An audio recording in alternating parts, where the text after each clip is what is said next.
Welcome to China Manufacturing Decoded from Sofeast, the podcast where we take you through some of the major topics facing importers and manufacturers in China today. Hi again, listener. You are tuned into episode 27 of the podcast. Adrian from Sofeast here. I'm catching up with Renaud today about in-depth due diligence of your Chinese suppliers. This is part 9 of our mini-series on vetting new Chinese suppliers, and this time we're going to be looking in more detail at what you should be looking at to understand the health and the risks involved with dealing with certain suppliers. This is particularly important at the moment where, of course, many importers haven't been able to travel to China to check up on how their suppliers are doing. So how are they doing financially? What sort of risks do they pose if they're not abiding by certain regulations? This and more is what we're getting into in today's podcast. Hi Renaud, you good? Hey, great. Yeah. How about you? Yes, not too bad, thank you. Thanks for catching up with me today as usual. Today's episode, actually we're continuing on with the China supplying vetting mini-series. This is part 9 of that. I'll leave a link to the other ones in the show notes. And today's topic is in-depth due diligence. And there's been an element of due diligence kind of running throughout all of these podcasts in this mini-series because, of course, we're vetting suppliers. But as we were discussing earlier, this is quite timely because of the pandemic. I think a lot of buyers and importers out there haven't been able to visit suppliers in China. Maybe they've been relying on speaking to them online, on the phone maybe sometimes, but it's possible they don't know exactly how they're doing as a business. Are there any issues that could be coming in the future that they're just not aware of? And that's where the kind of in-depth due diligence that I'd like you to talk about with me today really comes into it. So continuing on with what I've said, I mean, why is this so important in your mind at the moment? Well, there's quite a few distressed companies in China these days, and some of them might be a key supplier of your company.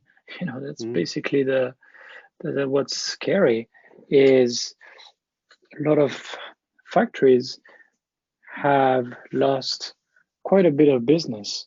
And, you know, sometimes these factories, they have one customer that represents 60%, sometimes 80% of their sales, right? So when things go up and to the right and everybody's happy, but in times of trouble, in times of change, well, the whole situation might get, you know, might become upside down. Basically, I mean, there's a case. I don't know. A couple of months ago, I think I talked to this company, and they have a few key suppliers. They really want to make sure that they can provide, you know, continuity of supply, that their supply of products or materials will not stop.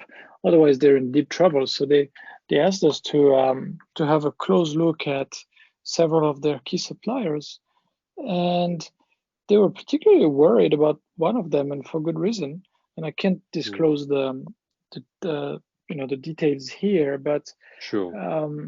You know, if one of your suppliers has been working a lot for American customers, for example, you know, and maybe they had one American customer represent 50% of their business. Well, you know, over the past year, that key customer might have gone away, and you might not know about that. I mean, your factory obviously knows about it, the suffering. They you know, they're downsizing. They might be selling off some equipment, firing people. Of course, they're dealing with it. But are they going to tell you? Are they going to tell their other customers, hey, we're sort of in, you know, a tough patch, you know, financially, but, you know, like, stick with us, please, everything will be all right. If that's the case, as a customer, if you rely on them for products that you really need, then you're going to start looking for a backup. You're going to cultivate a second factory. I mean, it's normal just to reduce your risk, because suddenly the risk of dealing with this sole supplier has gone up a lot. So you want to to dual source. We want to have two sources for these products, right? So these manufacturers, they know that, and they're not stupid. They're not going to tell their customers, oh yeah, it's not going so well, because yeah, one, it signals a higher risk, and as I said, that's not good for business. And second, some buyers might try to take advantage of it and say, well, it's not so good for us either. I mean, we're going to have to cut costs a bit. You have to reduce your price another 5%, otherwise we can't keep doing it. And they know that the factory is desperate, right? So they can push hard. So usually manufacturers say, yeah, okay, yeah, it's all right. Yeah, we have some exciting new developments, and yeah, right. Many of them, they say these kind of things to hide the true situation when things go wrong, when things are really going bad. Now, 2020, since March, people are not really traveling around. So where before you had maybe your director of operations or purchasing director fly to China every couple of months, see how everything is going, fill out the key suppliers, go have a look, compare notes about last time, see if the boss, purchased a new car. I mean, if they invested in new equipment, all these kind of things. Actually, we talked about it a bit on this podcast before. It's the sort of subjective evaluation a little bit, and you really need to keep your finger on the pulse of the key suppliers, the suppliers that you really don't want to go in to see go under, right? So people are not traveling, so a lot of people have no idea and are actually pretty worried. Hey, this whole trade war, has it impacted our suppliers? Are they booming? Maybe they are in the business of providing, home office equipment or kitchen equipment or something like that.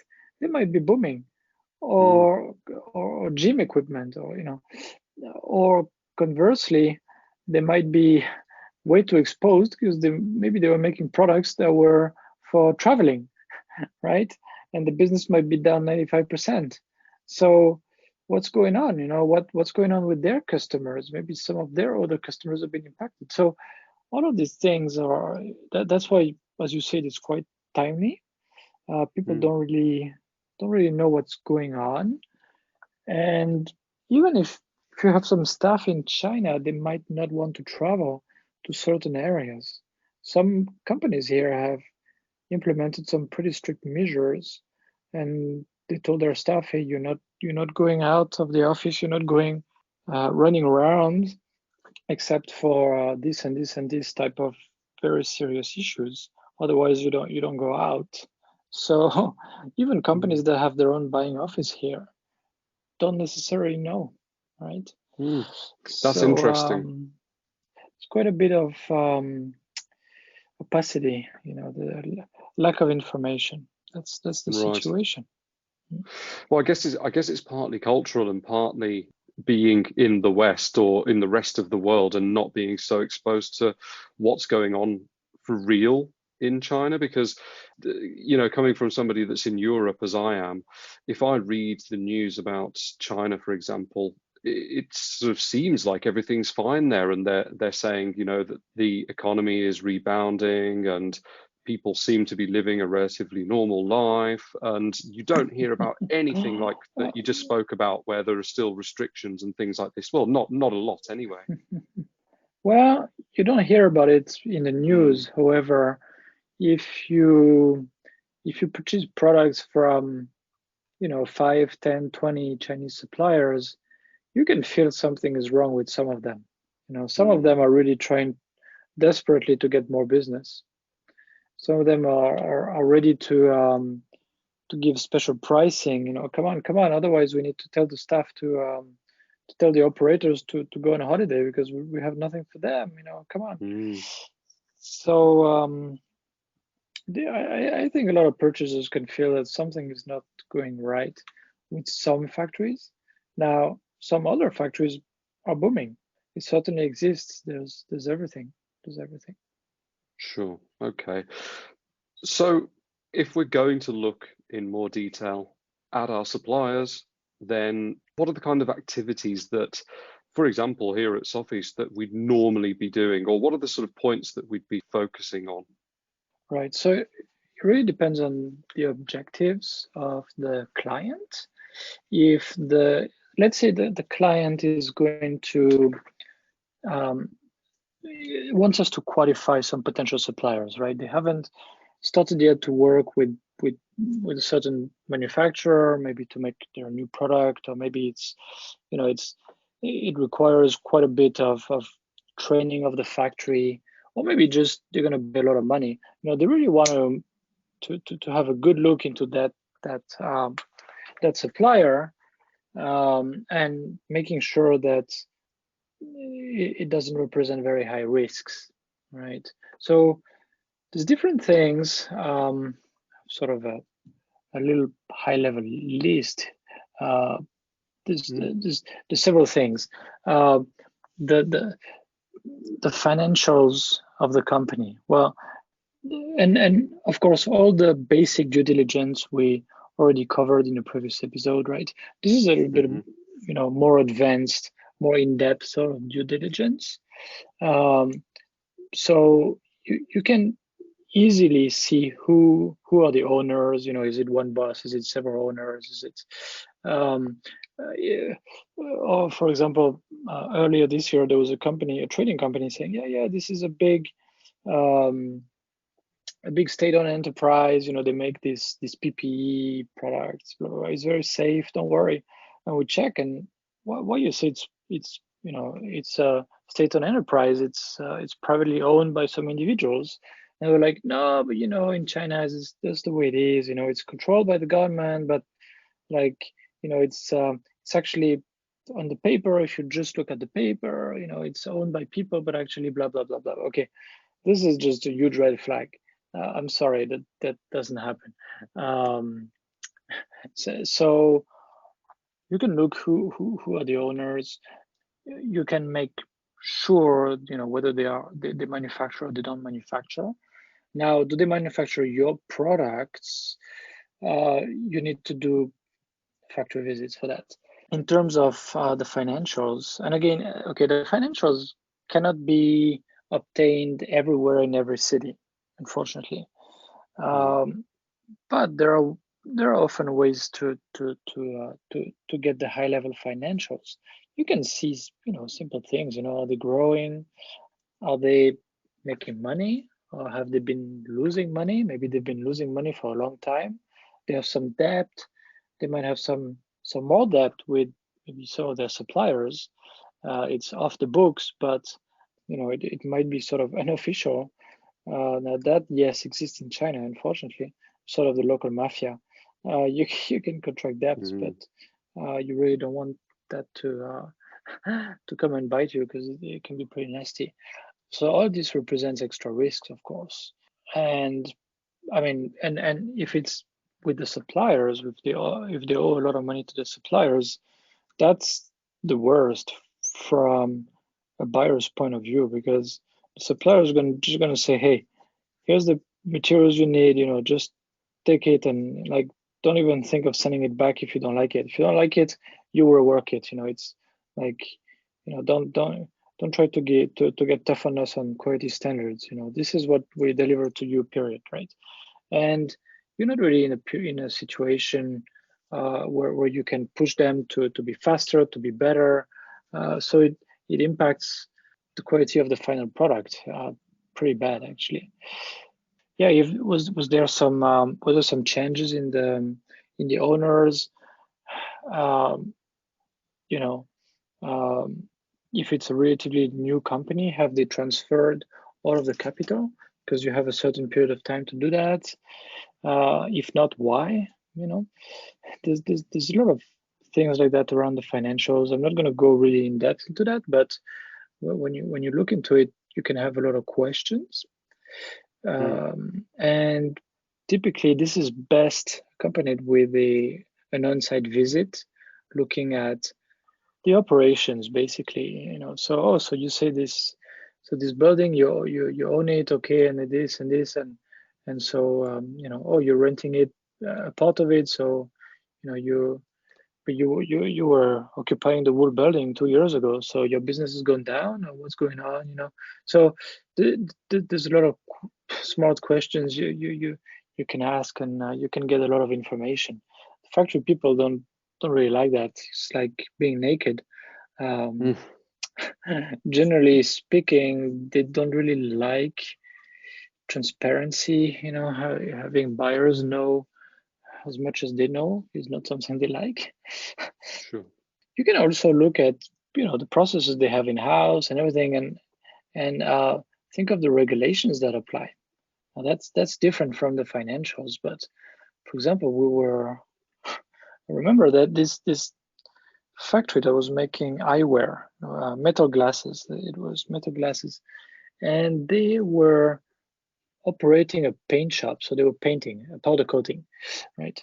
So, and the paint shop, so you need a license in China for that, because a paint shop can release a lot of VOCs into the air. Can pollute the air and harm the health of the people working there, but also of the whole community around. So this is a special license. And same thing for a lot of these surface treatment processes that tend to be highly polluting. So okay, so you have the license for that? Yeah. Okay, but it's in the other building, and in building C, but this paint shop that we see is in building B. So what's going on? Yeah, it's fine, it's fine. The local governments don't care. Yeah, right. So these guys, it means they can be closed at any time in a very brutal, like overnight. They can be shut overnight. And these are the kind of things that when you start to look into the details of the papers, it's not uncommon actually. And anything can happen. Now the suppliers say, yeah, it's fine, it's fine. They have a different tolerance for risk sometimes. Or they just close their eyes. They always think they're lucky and they will get their way out of trouble.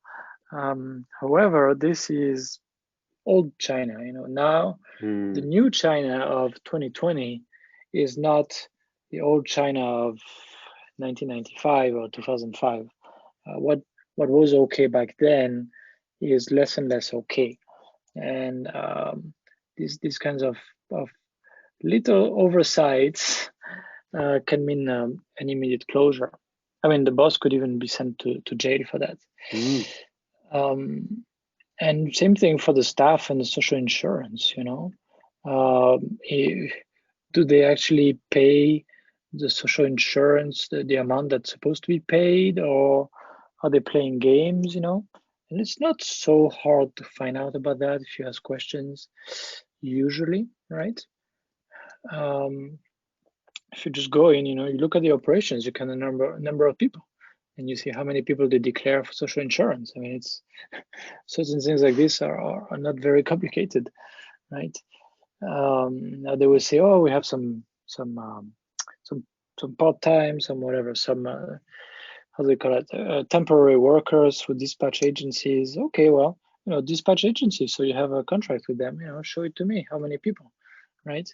A lot of these things can be checked. Now, of course, if they start to stonewall and to say, well, no, I don't really have the paper, we don't do it with a contract, and these kinds of convenient explanations, well, it's right there, that should be a red flag, because hey, when the government comes in, the labor department, to check the payment of the labor insurance, if the factory boss behaves like that, he's going to be in trouble.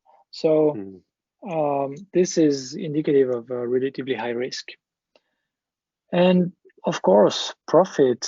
I mean, a lot of small and medium-sized manufacturers in China have been doing business under the table.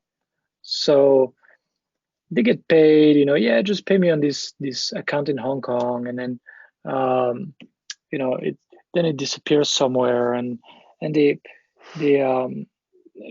a lot of money going through personal accounts and so on and so forth. Well, and in the end, of course, there's zero tax on profit, which might remind you of President of the United States, right?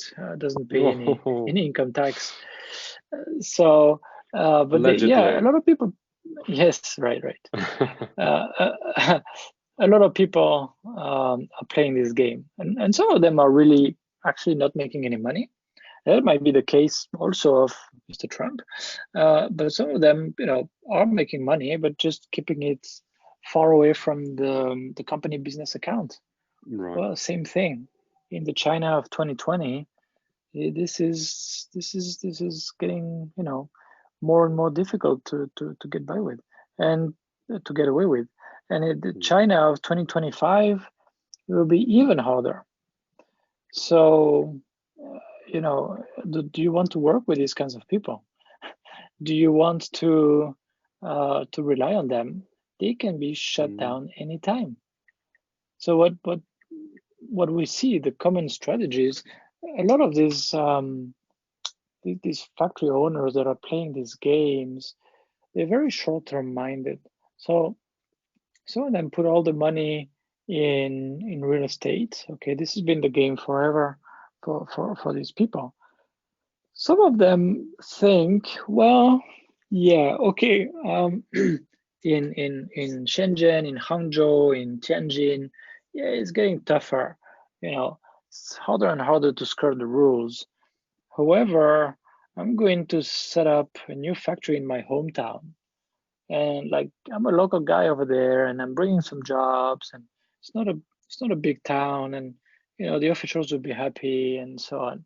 We've seen that, companies, mm, factories setting up a new facility, an entire new different company, of course, new business in a different province, and over time transferring everything over there and shutting down or sort of keeping the original one half dead, just thinking, how to avoid paying taxes, um, how to avoid paying a lot of people to fire a lot of money to fire staff. So they need to let attrition do his job and let people go away naturally, or maybe transfer to the new facility, and how to get out of the government's eye. It's I mean, it's got to be extremely uncomfortable. I don't know how to do that. I would never do these kind of things. But well, that's the kind of games that we've seen, and it's as a buyer again, do you want to work with these kinds of people, right? mm. It's Do you it's just think pretty scary. Mm. do, do you think that's also kind of old China though? Is there a new generation of factory owners or business owners coming through who are way less likely to behave in that way? That's a good question. It is fading away over time, right? So if you read the sort of the Sun Tzu advice, military advice, so Mm, if you go back to Mao, and it was all about, hey, I'm gonna show you how smart I am. Like, I'm so smart, I know how to play the game better than you, and uh, I'm not gonna let you catch me. I'm gonna win at the game because I understand the rules, and I understand the loopholes around that, and so on. And that's old China. So every time you tell them something, then they will have three excuses for you, and they will always keep moving left when you go right, and moving right when you go left, and to me that's old China. That's very short-term minded. It's always, what am I gonna eat tonight, and I don't need to plan for the next 5 years. Who knows what's gonna happen? And and yes, why pay tax? I know the game better than them. I'm smart enough. I don't need to do that. Why pay social insurance? Why? Right? I'm smarter. I'm going to show them I'm smarter. Right? That's mm, that's sort of the old Chinese way. And if I get caught, I'll find a way when I get caught. Let's see. I'm sure I can always find someone I can pay a bribe to, and I will pretend I'm dumb or whatever, and they won't be too bad on me. So that's the old China, and it was sort of working well for them. Really, I mean, in the 80s, the 90s, the 2000s, we've seen a lot of these people prosper. Now, Sure. the new China, since Mr. Xi is in power, especially, has been cracking down on them, has been driving a lot of transparency, actually, transparency to the government, right? Um, uh, they have actually made it very clear, right? Um, Clear in the Chinese way, but still very clear. They even lowered the tax, the value added tax and so on. They lowered the rates a little bit, but at the same time they enforced um, in a stronger way, in a more in a much more um, consistent manner. So they Mm. enforce the rules. We really want you to pay your taxes now. Okay. We know you are not paying everything, and so we know it's going to be, maybe unmanageable. We don't want you to protest too much. So look, we reduce the rates a little bit, but you really have to pay it now. Mm. That's sort of the new approach. And if I think the new generation is much less about the old Chinese approach of I'm smarter and I come up with 10 different excuses and I never think about the long term. This over time is going away, fortunately. Mm. Fortunately. Now, I'm not saying it's going away very fast. I'm not saying that the guys who made a lot of money with the old way are going out of business. No, I'm not saying that. But over time, the culture is changing. Culture is changing. So we'll see more and more professionally run companies, and hopefully less and less of these fly-by-night companies that are still, everywhere in Mm. certain sectors. Sure. They're everywhere. Right.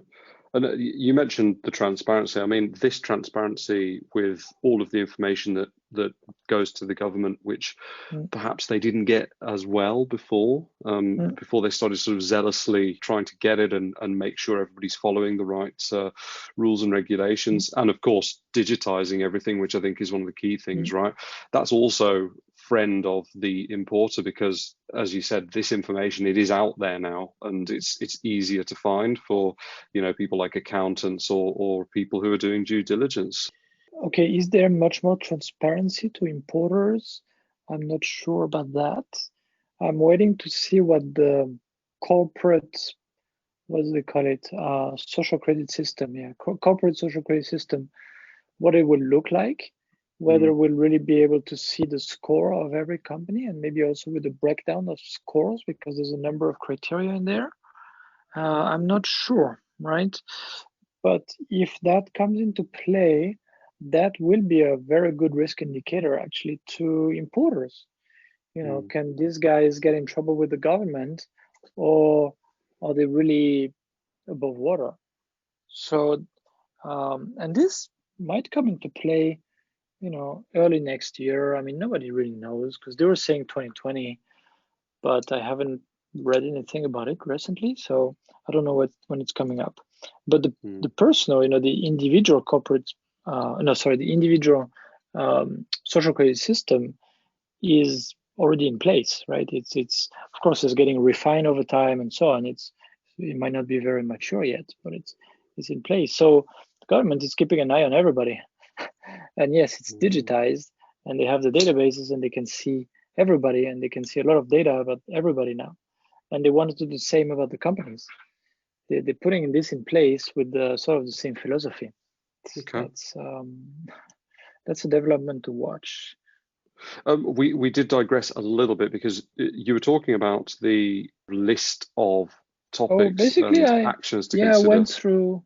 Yeah, I went through the key things. It's really looking at the Mm, operations, see what happened, what's changing, and so on. It's looking at the financials and trying to get some good questions to ask and mm, to go deeper into what really happened. But the problem with the financials is that it's really looking in the back view mirror. However, for people who want to know what happened in 2020, well, they're gonna have to wait until 2021 to know about that, right? mm, And that's a problem. It's not forward looking, so that's why you also at the same time want to go on site and look at different things. The respect of regulations, all the regulations. That's actually an important one in China because it's not a given. It's not a given, and they can get mm, shut down anytime. But these are the big things I wanted to mention.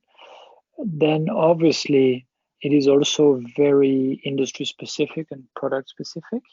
Earlier this year, a lot of people were asking us about PPE, mm. masks and gloves and things like that, and we did some of that, some of the companies, and frankly, it was a bit scary. Um, but then you also look into do they have the right certifications for that? Are the certifications actually valid? Are they in the right class of product? Um, why don't they want to give us the test reports that come with it? There's something they're hiding and all these kind of things. And that that that was an example, but it it's usually relatively industry specific Right, okay. because Yeah. the sources of risk are different. Makes sense. Yeah, you mentioned going into the factory. I mean, just as a quick note, we did discuss the what actually goes on when you go into the factory in one of the early episodes of this series. So I'll add the link to Mm. that. That's an absolute heap of stuff that you can look into in depth with this type of due diligence. Is there anything that it's either difficult or just not possible to find out during these kind of activities that it would still be useful to know about? Wow. Well, when you run into one of these fly-by-nights companies that are doing a lot of business under the table, hiding a lot of things, it's near impossible to actually see the full picture, right? So Mm, what you want to see is the risks, is the serious risks. Now, how much in depth do you want to go? Are you going to invest in them? Are you going to do a joint venture with them? Okay, then you need to get a lawyer involved to check basically everything. Do they say that this land belongs to them and it's okay for building a factory? Well, check it up. mm, um, is this building even built on their land? Check it up.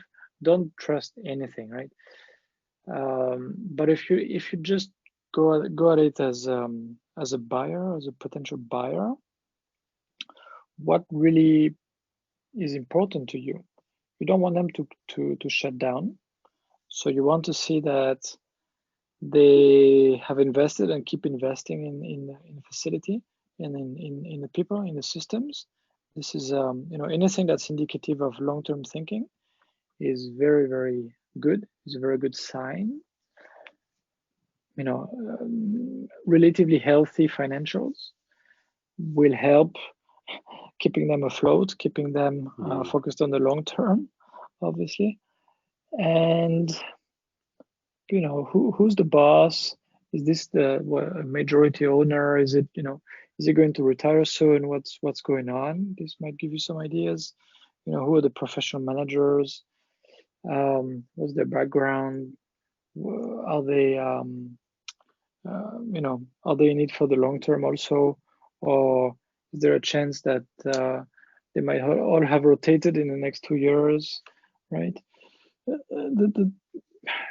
So many things you want to look at. I mean, and obviously you want to go look at their own suppliers if possible, because they also rely on one, two, three key suppliers.